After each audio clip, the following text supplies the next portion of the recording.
我又諗起一樣嘢，咁其實會唔會喺啲體操訓練嗰啲人嗰度去物色一啲拍呢啲功夫片，會唔會有咁嘅可能咧？不過香港會唔會難啲？其實係有嘅。如果個體操訓練員咧係已經大家知道呢個體操人嘅咧，我哋就冇咗嗰種 illusion 嘅喎，好得意個 illusion。所以嗱，功夫明星好得意嘅，功夫明星係一定係打得嘅。成龍到李連杰，又到甄子丹，甄子丹識武術，大家都知啦。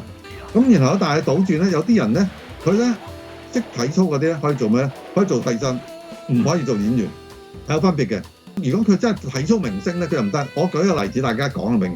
李寧做過一部動作片嘅，我記得。你唔得嘅，李寧嘅身手唔好咩？而且體操男子體操係好需要剛勁噶嘛。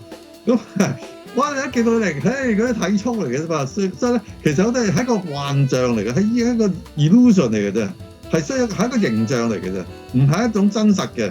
李寧做七金剛有一部戲，咁我哋唔會覺得嗰部戲唔會 hype 嘅，即係唔會我哋覺得哇睇李寧打交好勁啊咁樣，冇嘅。李寧打交可能好打㗎，唔重要嘅。係啊，我都記得。打交就得啦，有身手，但拳打交一定好。